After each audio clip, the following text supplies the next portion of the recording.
दोस्तों हिंदू धर्म में व्यक्ति के जन्म से मृत्यु तक 16 संस्कार बताए गए हैं। जी हाँ दोस्तों, 16 संस्कार। और इसमें सबसे आखिरी संस्कार होता है अंतिम संस्कार। इस संस्कार में व्यक्ति की अंतिम विदाई, दाह कर्म से लेकर पुनः घर की शुद्धि तक किए जाने वाले क्रियाकलाप शामिल किए जाते हैं। दोस्तों गरुड़ पुराण में अंतिम संस्कार से लेकर कई बातें बताई गई हैं, जिनकी पालना करने पर मृत व्यक्ति की आत्मा को शांति मिलती है तथा उसके अगले जीवन में प्रवेश का रास्ता सुगम बन जाता है। तो चलिए दोस्तों जानते हैं आखिर क्या है ये बातें और आखिर क्यों करते हैं इनकी पालना। लेकिन दोस्तों उससे पहले अगर आप हमारे चैनल पर नए हैं तो चैनल को सब्सक्राइब कर बेल आइकन को प्रेस करना ना भूलें। तो चलिए एक छोटे से इंट्रो के साथ शुरू करते हैं आज का ये वीडियो।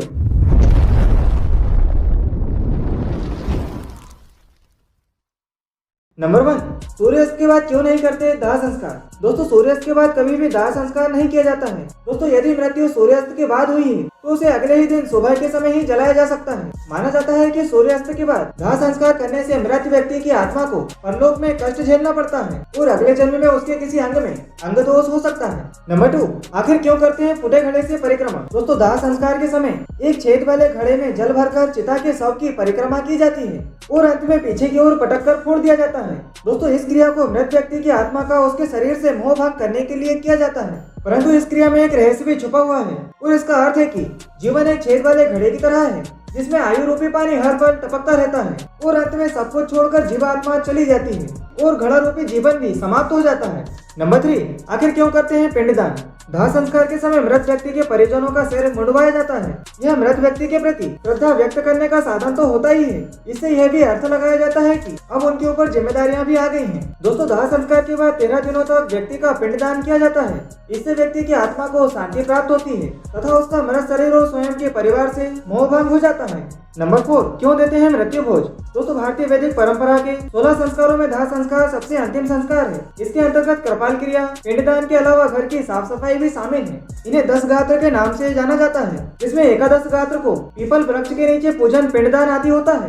द्वादश गात्र में घर गंगा जल से पवित्र किया जाता है। फिर त्रयोदशी को ब्राह्मणों के भोज के बाद रिश्तेदारों और समाज के करीबी लोगों को सामूहिक भोज दिया जाता है। दोस्तों ऐसे सूतक के खत्म होने के बाद मृतक के परिवारों का लोगों के यहाँ आना जाना प्रारंभ हो जाता है। गरुड़ पुराण के अनुसार इस समय परिचित व रिश्तेदारों को मृतक के घर अनाज, फल व अन्य सामग्री लेकर जाना चाहिए।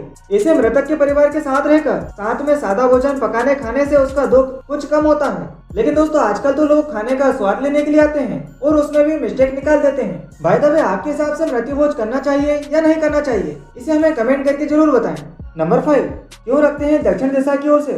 दोस्तों हमेशा पार्थिव शरीर का सिर चिता पर दक्षिण दिशा की ओर रखा जाता है। दरअसल शास्त्रों के अनुसार मरणासन व्यक्ति का सिर उत्तर की ओर और मृत्यु के पश्चात दाह संस्कार के समय उसका सिर दक्षिण दिशा की ओर रखना चाहिए। दोस्तों ऐसी मान्यता है कि किसी व्यक्ति के प्राण निकलने में कष्ट हो तो सिर को उत्तर दिशा की ओर रखने से गुरुत्वाकर्षण के कारण प्राण शीघ्र और कम कष्ट में निकल जाते हैं। और वहीं दक्षिण की ओर सिर रखने का कारण है कि शास्त्रानुसार दक्षिण दिशा मृत्यु के देवता यमराज की है। ऐसे में पार्थिव शरीर को मृत्यु के देवता को समर्पित करते हैं। नंबर 6, जीवन का अंत और अंतिम संस्कार। दोस्तों जीवन के साथ मृत्यु भी साथ चलती है। धरती पर जो आया है उसका जाना भी तय है।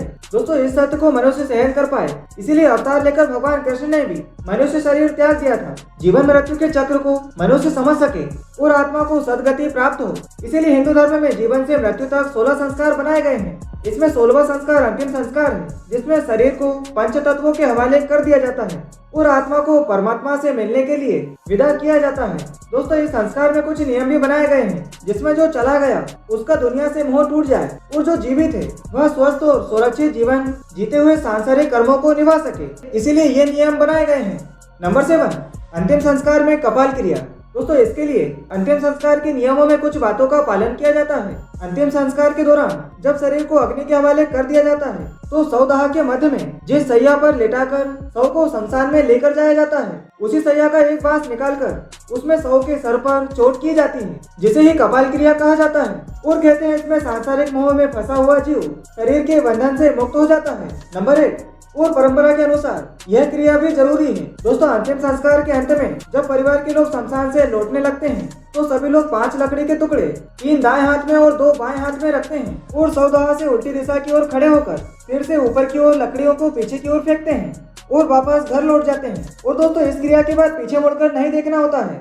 दोस्तों ऐसी मान्यता है कि 5 लकड़ियों को फेंककर मृत्यु को प्राप्त व्यक्ति की आत्मा से कहा जाता है कि अब तुम पंचतत्व में विलीन होकर इस संसार का मोह त्याग दो।